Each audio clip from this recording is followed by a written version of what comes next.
Hello everybody, and welcome back to my channel. We're doing another Ramble review today. People seem to enjoy when I do these kinds of videos, so I thought I'll try to do a few more here and there. For those of you new on my channel, Ramble reviews are different from my usual review show. This is where I review movies that I have just seen, new horror movies that have just come out, and I usually like to do a little research, take some notes, make things a little more polished, but for these, it's less polished and a little rambly. It's just where I like to give my fresh thoughts on a new horror movie that I've just seen. So, as you can see by the title, I just watched the new 2022 Texas Chainsaw Massacre movie. I am a huge fan of the original Texas Chainsaw Massacre. It's one of my favorite movies of all time, not just horror, but in general. I absolutely love the original Texas Chainsaw Massacre. When it comes to the Texas Chainsaw Massacre franchise, even people who love the original movie, they're kind of iffy on the franchise as a whole. It has its ups and downs, definitely. Yes, even those of us who love the original Texas Chainsaw Massacre, we can kind of take or leave the sequels. I'm actually a defender of the original Texas Chainsaw Massacre 2. I think it's a very fun movie. It's Tobe Hooper, making a sequel to Texas Chainsaw Massacre, and knowing that he wasn't going to be able to capture what the original movie was. He knew he wasn't going to be able to recreate that horror and dirty feeling that he made in the original Texas Chainsaw Massacre, so he decided to just make a fun, goofy sequel. He essentially did what Joe Dante did with Gremlins 2. You had the original Gremlins, which was this, many would say, a perfect horror comedy, and when he was hired to make the sequel, he knew he wasn't going to be able to recreate that, so he just went batshit crazy. That's what Texas Chainsaw Massacre 2 is to the original Texas Chainsaw Massacre, and I love it. In my mind, the Texas Chainsaw Massacre 2 is the best sequel in the franchise. But then, of course, you have Part 3, and then Texas Chainsaw Massacre, The Next Generation, or whatever the hell that one's called. Then, of course, you have the remake and its sequel, and then you have Texas Chainsaw Massacre 3D and all these other movies. The Texas Chainsaw Massacre franchise is it's a series that reboots itself constantly. The Texas Chainsaw Massacre franchise has become much like the Halloween franchise, the choose-your-own-adventure horror franchise. There are so many different movies in each franchise, there are so many sequels that ignore the other sequels and just focus on the original. It gets kind of confusing, so it's basically, which continuity do you prefer? Many people would prefer only the original and none of the rest, but anyway. I do like the Texas Chainsaw Massacre remake. I think it's one of the better horror remakes that came out post-2000. I don't love it as much as the original. As the years went on, you had Texas Chainsaw Massacre 3D that tried to ignore all the sequels and be a sequel to just the original, and then you have this new one, Texas Chainsaw Massacre 2022, which is doing the same thing, ignoring all the sequels and trying to reboot the franchise. And of course, there's this complaint that a lot of people have, I have it too, that they're just calling it Texas Chainsaw Massacre again, and I just wish they would not do that. I wish they'd do something to differentiate it from the original and the remake, because now we have 3 movies in this franchise that are called Texas Chainsaw Massacre. So, I was cautious going into this new Texas Chainsaw Massacre. As someone who loves the original, I always try to approach any sequel of any franchise with an open mind. I try to go in not expecting the greatness of the original. It's hard to not compare a remake or a sequel to the original, because the sole reason it's being made is to cash in on the success, or the fan base, or the love of the original. I'm going into this movie knowing it's a Netflix release, and I have to say, the movie is meh. That's really all I can say about it. It's not a terrible movie, it's not a good movie, it's just kind of blah. I have a similar problem with this new Texas Chainsaw Massacre as I did with Halloween Kills. In Halloween Kills, Michael Myers was great, and all the kills were so good, but everything around them is what brought the movie down. It's similar with this new Texas Chainsaw Massacre. The movie has a great style. The filmmaking is great. You can tell that the director has his own style and has this flair for filmmaking. It's just that, as great as the filmmaking is, and as great as the kills are fantastic, everything around that just kind of drags the movie down. Focusing on the kills to start with, I mean, these are quality, bloody kills. And there are moments where there is some CGI blood, which I am bothered by. I think CGI can be a good tool in filmmaking. I don't think it should be a crutch. I mean, if you're going to have blood splatter, just have blood splatter, not CGI blood. When you use CGI blood, it doesn't move right. It doesn't spray right. It just... CGI blood in a horror movie, or any movie for that matter, it just doesn't flow as well as fake blood. It loses that... It loses the greasiness, it loses the... Forgive me for saying it this way, it loses the juiciness of fake blood that can, you know, actually dribble down the walls, actually spray on the walls. When you use CGI, it just cheapens the kill for me. But there's not too much of that in the new Texas Chainsaw Massacre, and I think there was a decent blend of practical with CGI. I just wish that there was more focus on the practical and less on the CGI in certain points. There is a fantastic kill in the movie, and this is the one everybody talks about. You see it in the trailer. I guess you could call this a spoiler, but again, they show it in the trailer, so not really.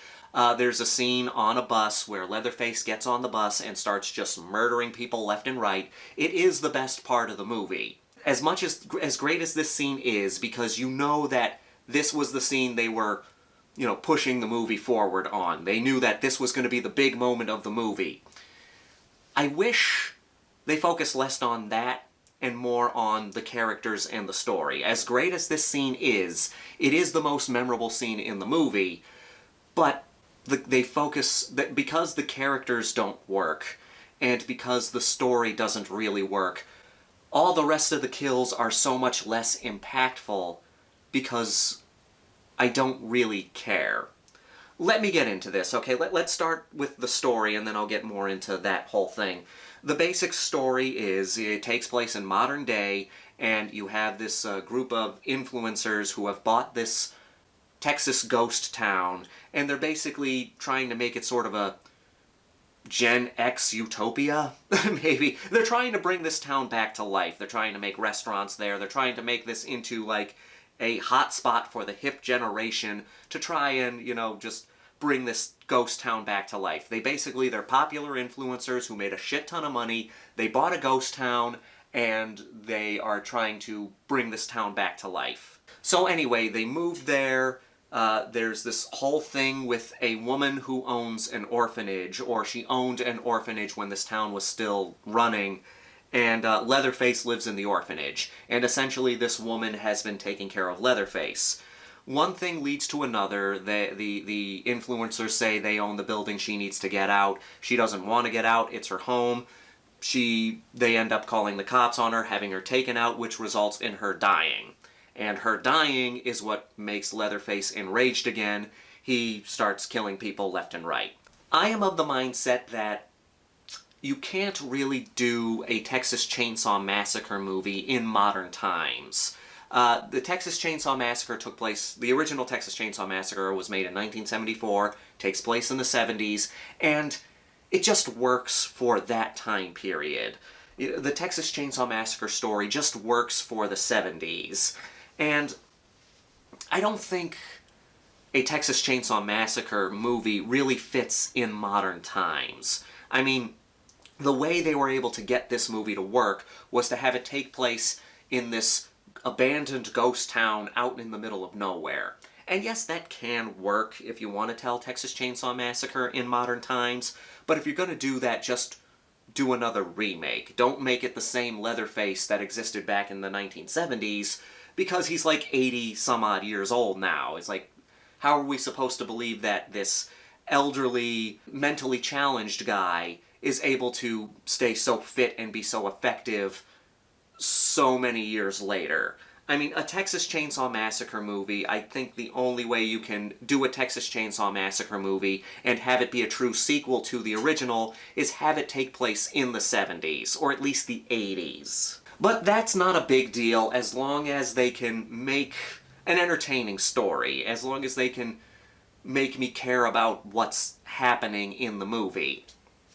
And that's another place where this movie falters, with its characters. We don't really have characters in this movie. We have caricatures. Sometimes that works in a movie when it's a movie that's trying to be fun, when it's either being a horror comedy or a horror movie that's more tongue-in-cheek and not taking itself too seriously. But this movie does take itself too seriously. Every character in here is, like I said, a caricature. There's something about their personality, and that's what they are. Nothing else is behind them. They're not really developed characters. They're this personality trait, and that's it.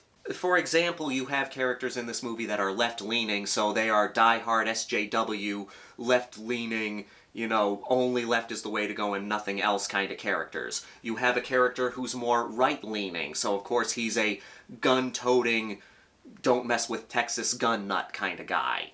And that's their characters, nothing else. I am fine with making fun of all sides. I think that it's important that everyone can be made fun of. And exaggerating these elements of these different viewpoints can work. No one is immune to satire. Everybody should be made fun of. And that can work, that can be fun in a movie that's not taking itself too seriously. The new Texas Chainsaw Massacre is taking itself too seriously. So, when you have these people with these exaggerated personalities, or these exaggerated tropes, it's not funny, it's annoying. Like, you have this one character who pretty much looks down on everyone else. She knows better than everybody, and if someone is behaving a way she doesn't think is appropriate, then she has to say why they're wrong and why they shouldn't be that way. And she's constantly acting like she's better than everyone else. And again, that can be funny in a movie that doesn't take itself too seriously, but in a movie that's taking itself seriously, that just makes this character annoying. You have the person who is supposed to be the main character, this girl who is supposed to be our final girl. And her thing was, she was a victim of a school shooting. She was a school shooting survivor, which is an interesting way to take this, okay? We've seen this many times in horror movies. Someone who has survived a trauma and is learning to move on from that trauma and become stronger and fight back, which is an interesting way to take this, okay? Again, you have this woman who was the victim, who was a survivor of a school shooting. They don't really do much with that. She's a victim of trauma, and that is essentially her. That's it. We don't know anything else about her. We eventually find out that she is the sister of one of the characters, but I kept forgetting about that because they barely do anything with this character until the third act. I mean, yes, it eventually gets to the point in the third act where she starts fighting back, but at that point we don't care because so little is done with her. We know so little about her. She has no personality other than the fact that she was a school shooting survivor. And that's, like, again, you have all these other influencers and Gen Xers who come in, and that's their entire character. They don't have personalities of their own. They don't have characters of their own. They're just Gen Xer, and that's it. So as a result of that, we don't care about any of the characters. I don't want to say these characters are bad characters, but they are annoying and bland, so we don't really give a shit, which turns this Texas Chainsaw Massacre sequel into kind of a generic slasher movie. You can have a horror movie with unlikable main characters, but you have to do that in an interesting way. You can make a character an entertaining asshole, but that's just it. Make them an entertaining, interesting asshole so we don't mind spending a movie with them. Whenever you make a horror movie and all the characters are unlikable, I hear this argument all the time, especially with slasher movies. Who cares if the characters are likable? We're just here to see them die anyway. Which is true, but I still have to spend a movie with these people. I still have to hang out with these people until they die.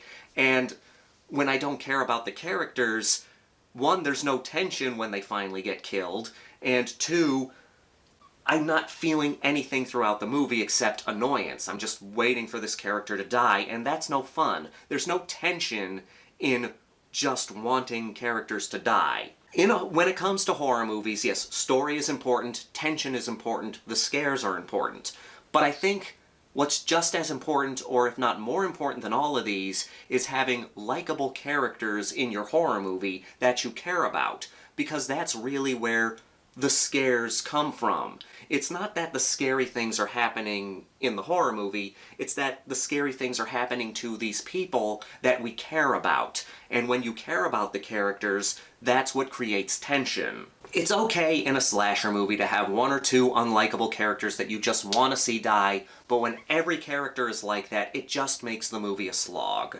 And again, these characters aren't terrible people. Every one of them, I guess, has good intentions, but because they're written so poorly and they're just caricatures of what they are, they're annoying, so I don't care. And it's either that or they don't give the proper focus on the characters that they should. We should have focused more on the lead character, again, who's a victim of a school shooting. And if you focus more on that and focus more on her trying to get over her trauma, then I would have cared more.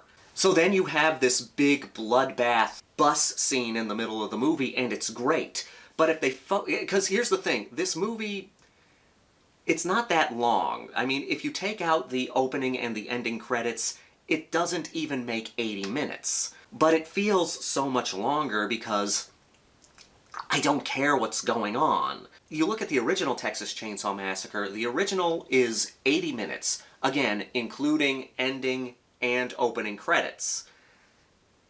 And it's so good. It goes by really fast because the pacing is so good and because I give a shit about the characters. In the original Texas Chainsaw Massacre, the way they portrayed the characters, they weren't good people, they weren't bad people, they were just people. Just regular, everyday people. They still had personality and stuff like that, but they were just regular, everyday people that were flawed, but we still cared about them. In this new one, you don't give a shit about the characters, and that's because we don't develop these characters properly. And that's why, as great as the bus scene is, as great and as bloody as this scene is, I actually wish they made it shorter, or, focused less on the bus scene, so they could focus more on the rest of the characters, developing the final girl, developing these other characters, making them not annoying and more likable, because that way the rest of the movie would have been memorable and not just this one big scene. Or this big scene could have still been memorable, but the rest of the movie could have been memorable as well. And then you have Leatherface, who is good, but they don't handle him right. I actually think this movie might have been better if it were just a generic slasher movie and not a sequel to Texas Chainsaw Massacre, which is considered one of the most influential horror movies ever.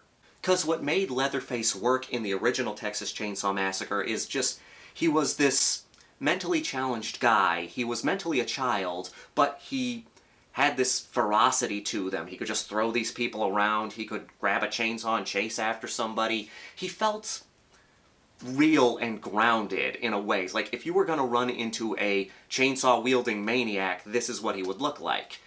In this new 2022 Texas Chainsaw Massacre, the Leatherface here is like a mixture of Leatherface, Michael Myers, and Jason Voorhees. And I'm sure other people who review this movie are going to say that as well. And that's the main problem here. Leatherface doesn't feel like Leatherface. He feels like a supernatural being. He feels like an entity. It feels more like if you took Michael Myers and gave him a chainsaw and made him run.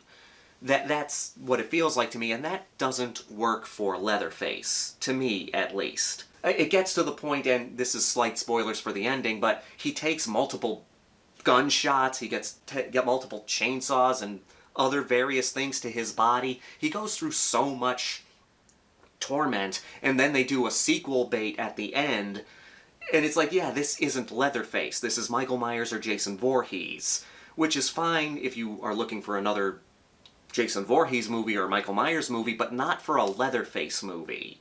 And then they bring back Sally from the original, well, at least the character back. You know, Marilyn Burns may she rest in peace. Of course, she obviously could not be in this movie because of that. But they got this new actress to play Sally, and she does fine with what she's given.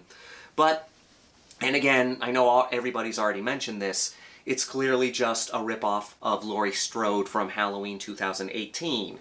Someone who suffered from trauma and is going back to kill Leatherface. But she is barely in this movie. She doesn't really get to the town where everything is going down until, like, the final act. And she doesn't really do much. The way they get her into this movie is very lame. There's a scene where this woman is injured in an ambulance and she uses the radio to try and call for help.